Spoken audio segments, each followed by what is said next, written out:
This is Cerebral Cinema. Movies of the mind. Show, usually heard at this time, has moved to a new time period on Sunday nights. Be sure to hear Larry Douglas and Kay Arman on the new Pet Milk Show tomorrow night on NBC. And now, here's another in NBC's great parade of new shows.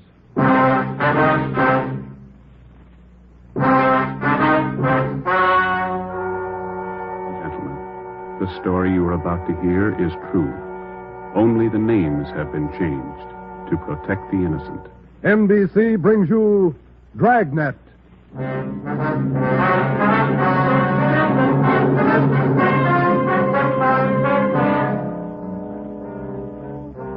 You're a detective sergeant.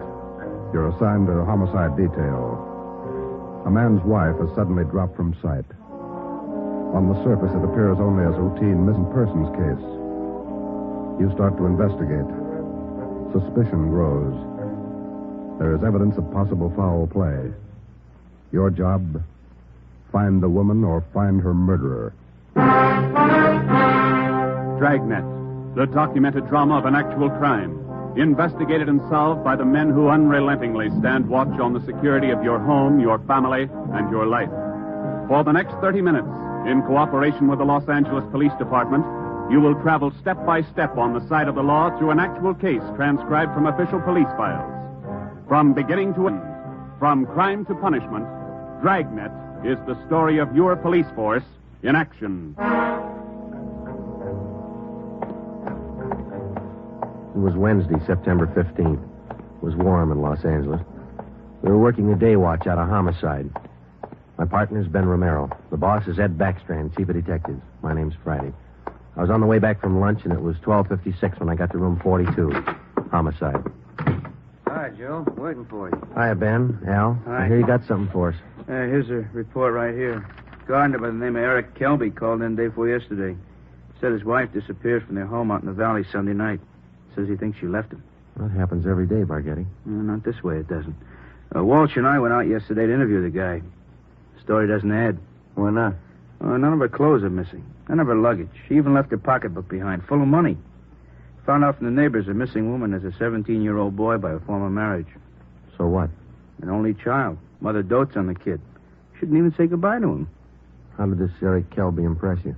Pretty grouchy with Walsh and me. No cooperation. Wants to find his wife, doesn't he? I don't know if he does or not. It's no help, I'll tell you that. Can I see that report a minute now? Oh, here you are. Agnes Kelby, age 39. Kelby's her second husband. The first one died a little after the boy was born. Mm-hmm. Disappeared Sunday night from her home, 546 Lasco Road, between 7 and 8 o'clock. When did Kelby call in? Monday afternoon. Said he thought his wife might be spending the night with her sister. When he found out she wasn't, called us. Did you meet the boy while you were out there, Barghetti? Yeah, that's another thing. Kid came riding in on a bike while we were talking to one neighbors. Trying to talk to him, but the old man came out hustling him inside the house. Then he starts eating us out. What'd he say? Told us it was our job to find his wife, not to go prying into her stepson's affairs. Well, that's a new slant. How about her friends and relatives around here, Al? Any besides her sister? Walsh located a couple of her aunts. I don't think he's checked them yet, though. I'll tell you, boys, this is one I'll bet on. Maybe. You got the names of Mrs. Kelby's relatives? Oh, yeah. Right over here. Sure wish we had a chance to talk to that boy. Yeah. How's it feel to you, Ben? I don't know. Notice anything else funny about the guy, Al? I don't know. Now, here's those names, Joe. Thanks. Kelby was upset, all right. For some reason, he didn't strike me as reacting the way a normal guy reacts when his wife disappears. All right, Al. How would you react? Barghetti's worrying again. Oh, now listen, boys. It's no fooling matter. This is one I'll bet on. It's a homicide. All right. How about a copy of this report? Yeah, where'll I get the phone? Missing persons, Barghetti. Who's that? Oh. Yes. Yes. About what? Oh, sure. All right, son. 4 o'clock.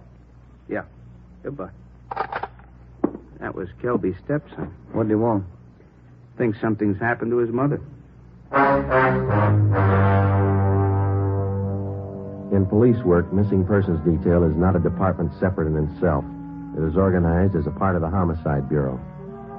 According to Barghetti, who took the call, the boy said he suspected his stepfather, and he didn't want him to know of any meeting between him and police officers. He would meet the officers that afternoon at 4 p.m. in a restaurant on the corner of Hollywood Boulevard and Fairfax Avenue. At 3:15, Ben and I left the office and drove out to the meeting place, the Dairyland Fountain and Coffee Shop. We arrived there at 3:45.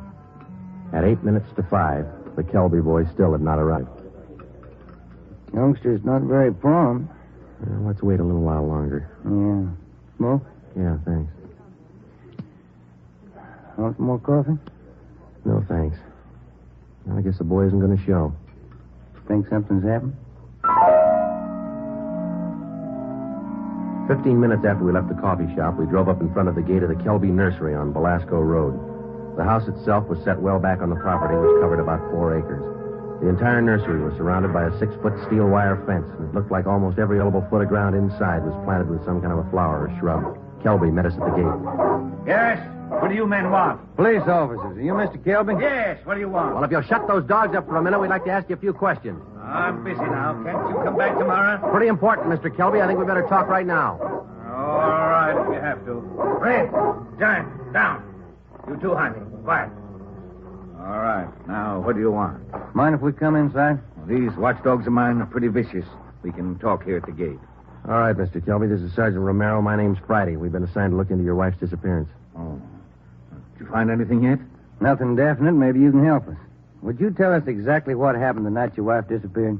What do you mean? What happened? Well, when did you last see her? When did you first notice she was gone? We finished up Sunday night dinner about 7 o'clock, and I laid down for a nap.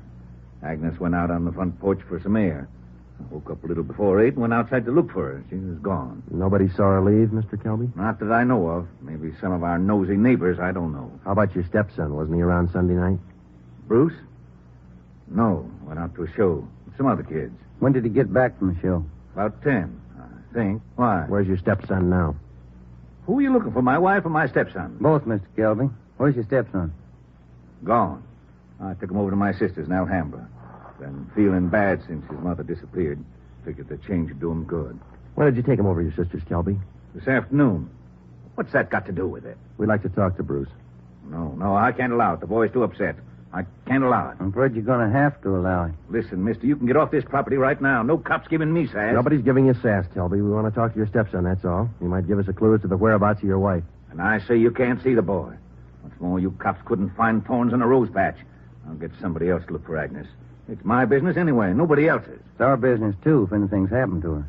What are you talking about? You better get your coat, Mr. Kelby. We're taking you in for questioning. You come through that gate, and I'm going to let these dogs go accidentally. I'd hate to shoot the dogs. Now go on in the house and get your coat. Eric Kelby turned and made his way up the path and into the house. 5 minutes later, he came out. Without a word to either of us, he came down the path, closed the gate behind him, and got into our car. On the way back to headquarters, chatted pleasantly about the weather, the nursery business, and his dogs. When we pulled up in front of the city hall, we met the reason for his sudden change in temperament. His lawyer was waiting for us at the door. We took Kelby to one of the interrogation rooms. His lawyer tagged along. We tried to question him, but the lawyer objected to 2 out of every 3 questions we asked. It was hopeless, and we knew it. So did the lawyer. We released Kelby, but we did get the name and address of his sister where the stepson Bruce was staying. After they left, Ben and I got back in the car and drove out to Alhambra to check on the boy. Barghetti had this one pegged right, Joe. It's a real sleeper. Yeah. I'd like to know how the stepson missed that date with us this afternoon. Well, if the kid called us from the house, his stepfather could have overheard him. It's possible. Sister's house ought to be along this block, shouldn't it? Yeah, let's see. 1408, 1406. Right is, Joe. A great cottage, 1402. Right. Well, it's a nice-looking little place, isn't it? Well kept. Yeah, it's a nice neighborhood. I wonder how the lot prices run out here.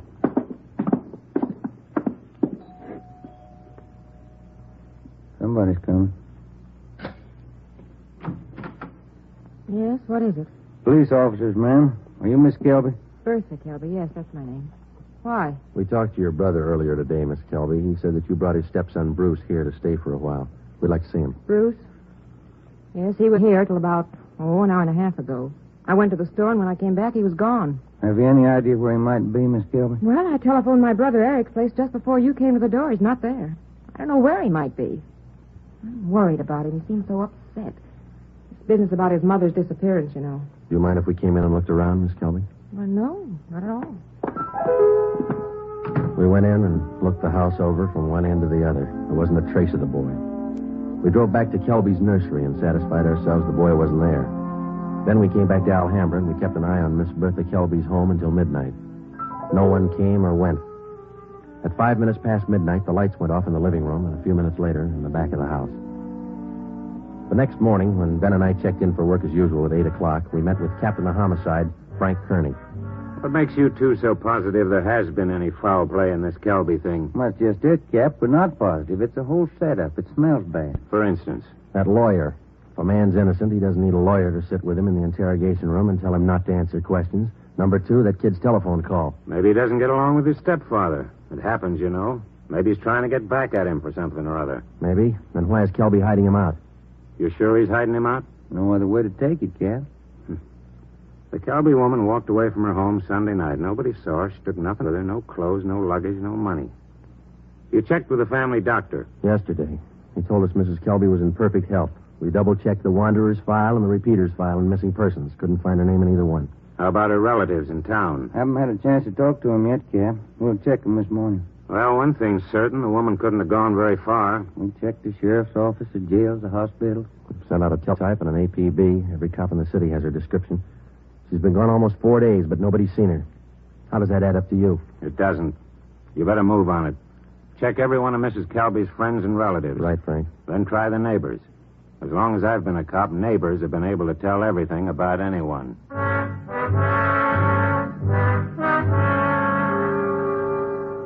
All that day, Ben and I made the rounds. First stop was the Western National Bank, where Mrs. Kelby maintained her account. Her savings statement showed a total balance of $31,564.17. Her separate checking account had a balance of $842.71. At the Farmers Mutual, we found the record of an insurance policy issued to Agnes Kelby. It was a 20-pay life policy covering the insured in the amount of $30,000.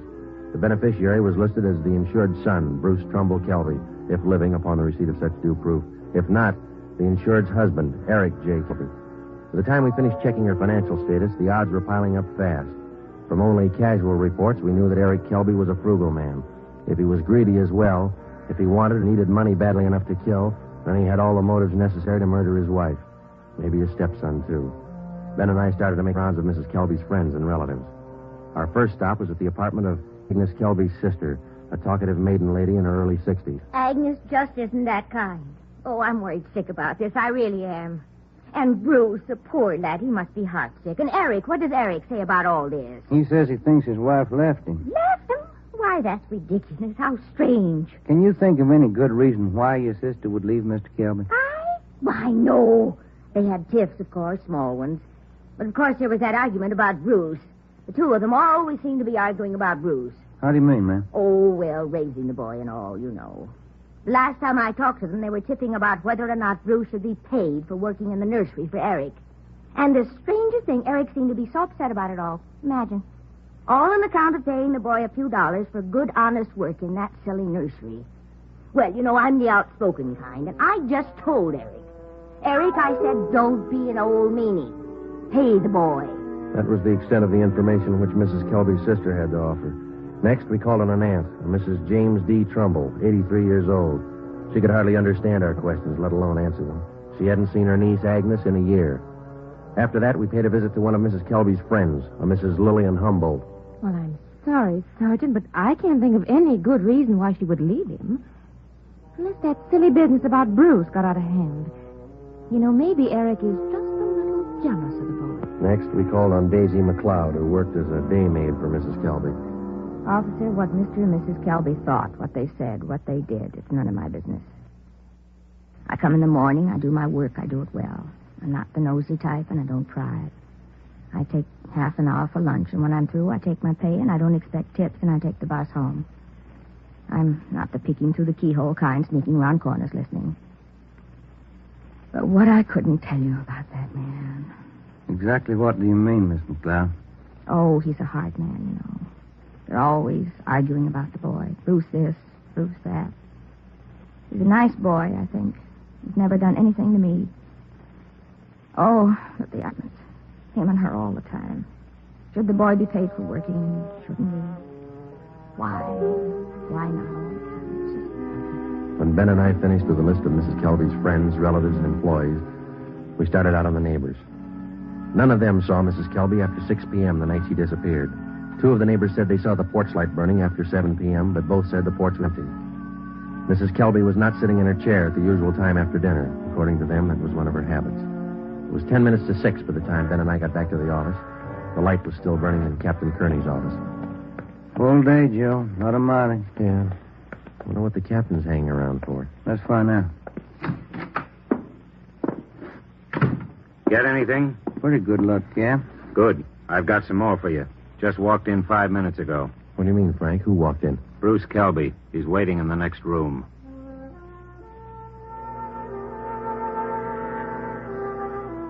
We went in the next room and met Bruce Kelby. He was small for a 17-year-old, dark-haired, and a little on the sickly side. He told us that he couldn't keep the date he made with us on the phone because his stepfather apparently did overhear the conversation and drove him directly to his sister's home in Alhambra.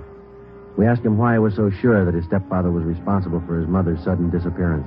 For one thing, all 3 of us usually go to the early show on Sunday night. Eric, Mom, and me. But last Sunday, Eric said he wasn't feeling good, and he wanted Mom to stay home and take care of him. Then he told me to go on ahead to the show, so I did. What time did you get home, son? About 9:30, 9:45. What was your stepfather doing when you got home? Sitting in the living room reading the paper. Did you notice anything unusual about the way he acted? He was nervous and jumpy, more than usual, I think. Anything else? Yes, sir.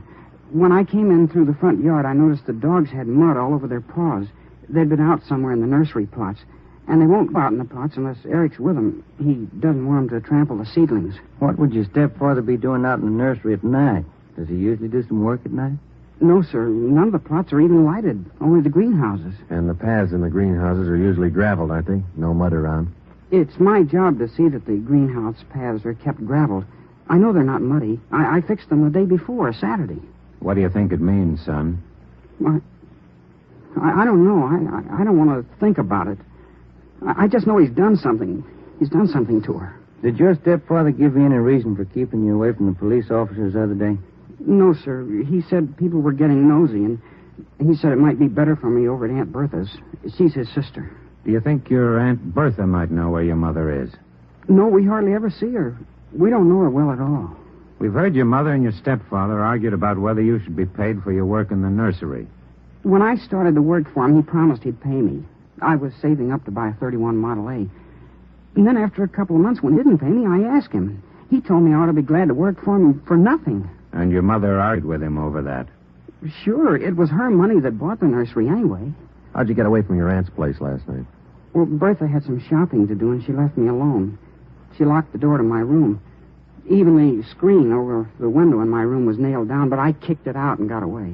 I stayed at a friend's house last night. Thought about where you're going to stay tonight? I don't know. But I'm not going home. And I'm not going back to Bertha's place either. I'll get a room. How'd you like to stay at my house a few days? Sure nice of you, sir. Maybe I'd better not. Mom might not like it. Oh, I'll take care of that. Now, let's hop out and get some dinner. Sure darn nice of you, sir. All right, son. Come with me.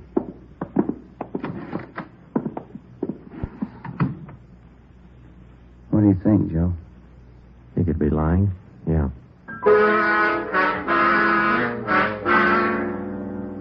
Now what, Cap? Shall we bring Kelby in again? No, not yet. He's found out by now from his sister that the boy's gone. He probably figures the police station is the first place he'd come. Wouldn't do much good pulling him in now, Ben. We couldn't even question him. 10 to 1 his lawyer would be waiting for us when we got back. That's the problem. How do we get to this Kelby without his lawyer finding out? Well, what about the early morning, Cap? Say tomorrow, about 5 or 6 a.m. Think you'd be looking for us then? Yeah, that might do it. If we can just get by that pack of hounds he owns without waking the whole neighborhood, might work. If we could just question him alone, I got an idea it wouldn't take much to make him cop out. All right, give it a try. Get out there in the early morning and bring him in for questioning as quietly as possible. I'll be in at 6 a.m. If you want me before then, call me at home. All right, Frank. Kelby's got a smart lawyer. It's going to be plenty hard to convict him without a body and corroborating evidence. He's got 4 acres out there, Cap. You can hide a lot of bodies in 4 acres. Well, that's what I mean. This case isn't ending. It's just beginning. The next morning, Ben and I met at the office about a few minutes past 4 a.m. We had a cup of donut at an all-night restaurant, and then we started for the Kelby place out on Belasco Road. We took 4 pounds of fresh horse meat with us to keep the dogs quiet if they raised a fuss. It was 28 minutes past 4 when Ben pulled the car to a stop a few hundred feet from the gate to the Kelby nursery.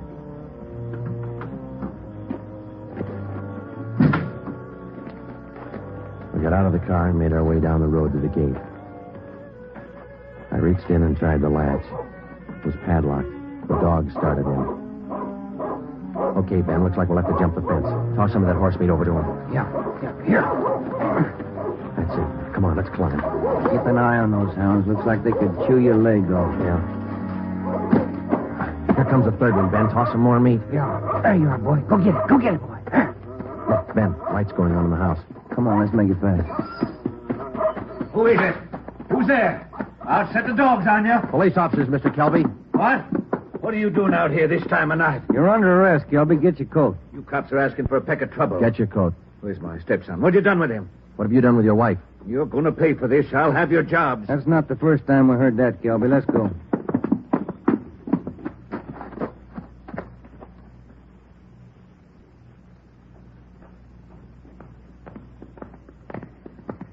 Lights burning in the captain's office. Yeah.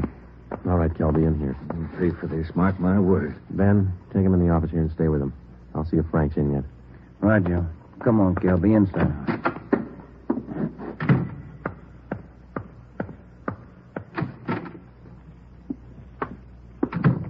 Friday? You bring in Kelby? He's down in the interrogation room. Ben's with him. Somebody saw you. Don't think so. They must have. Kelby's lawyer's sitting in the next room.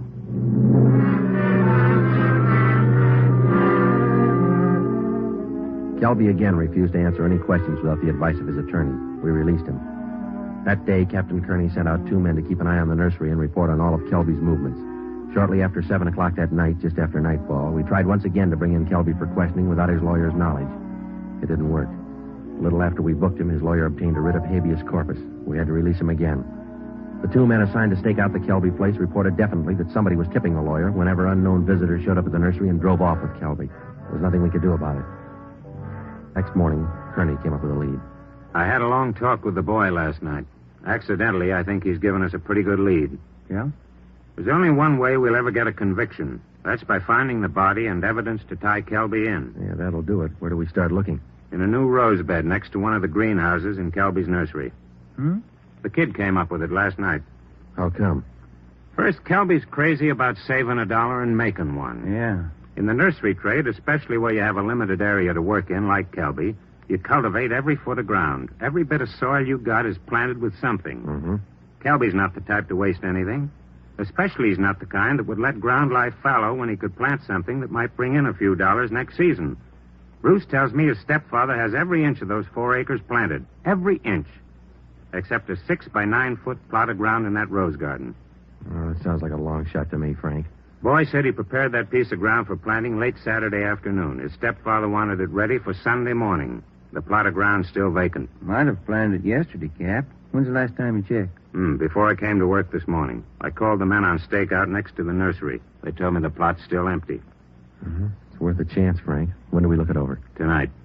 I don't want Kelby or his lawyer to know a thing until we find that body. Well, how are we going to work it?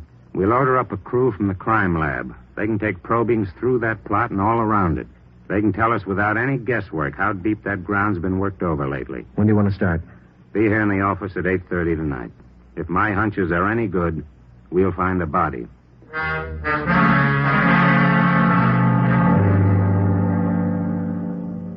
It was 10 minutes past 9 that night when we got to the Kelby place. Lieutenant Lee Jones and his assistants, Kearney, Ben, and 2 other men from homicide. The men on stakeout told us that Kelby had left about 20 minutes before in a dark blue coupe. Ben brought along the usual supply of horse meat for the dogs, so we didn't have any trouble there. We found the empty plot of ground in the rose bed next to the greenhouse, exactly as Bruce described it to Kearney.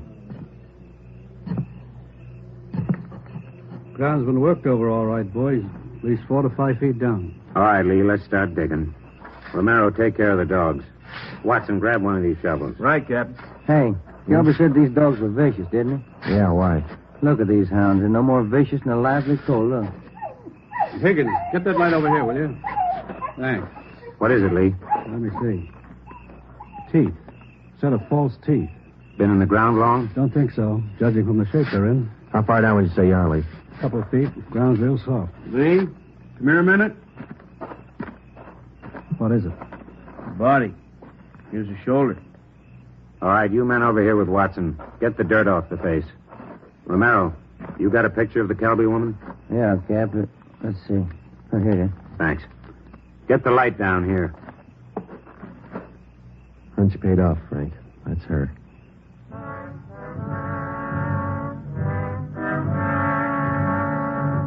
Ben and I went back to the car and notified communications to broadcast a want for murder on Eric Kelby. His description, together with a description of the car and license number of the car he was driving, was rebroadcast every 15 minutes. Then we went back to check the house. We found the front door unlocked. We went inside and looked around. In one bedroom, we found clothes scattered over the bed and the floor. There was only one old suit remaining in the closet. On the table next to the bed, we found an airline's timetable. We got to the phone and notified communications to alert all police details at railroad stations, bus terminals, and airlines, and then to send out an APB on the teletype. After that, we checked with the airlines. One of them told us that a man answering Kelby's description had booked passage for Mexico City. The plane was scheduled to take off at 10:40 that night from Burbank Airport. Ben's watch said 4 minutes past 10. We called the detail at the airport and alerted them. Then we drove over to check in person. It was 10:35 p.m. when Ben and I took up our positions just inside Gate 3, where passengers were boarding Flight 72 for Mexico City. He's cutting it close, Joe. Got about 4 minutes more to make that plane. We waited. The crowd got thicker as departure time came closer. At 10:39, Eric Kelby came through the main entrance, across the terminal, through Gate 3, into a pair of handcuffs. I don't understand. What does this mean? We found your wife's body, Kelby. What? I don't know what you're talking about. In the rose patch next to the greenhouse. Your lawyer can't help this time. Mexico City. Would have been a nice trip. Expensive. I'll plead insanity. I didn't know what I was doing. Be a nice vacation next year, Joe, Mexico City. I'm going to talk to my wife about it. I didn't mean it. She slapped me. We were arguing about the boy. I didn't mean it. I don't know if you did or not, Kelby, but you killed her. Come on. You missed your plane.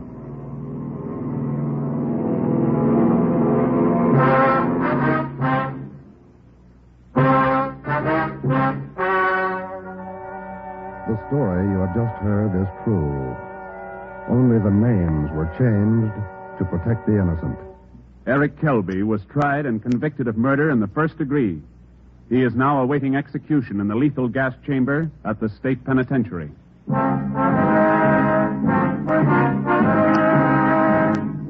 You have just heard the 14th in a new series of authentic cases transcribed from official files. Technical advice for Dragnet comes from the office of W.A. Wharton, Acting Chief of Police, Los Angeles Police Department. Tonight's program is dedicated to William J. Weston, Jr. of the Washington, D.C. Police Department, who on the evening of March 4th, 1945, gave his life so that yours might be more secure.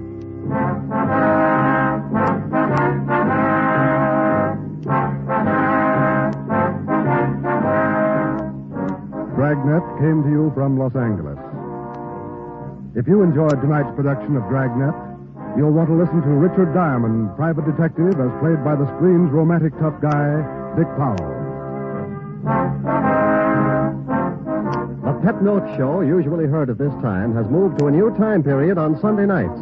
Be sure to hear Larry Douglas and Kay Arman on the new Pet Milk Show tomorrow night on NBC. This is NBC, the national broadcasting company.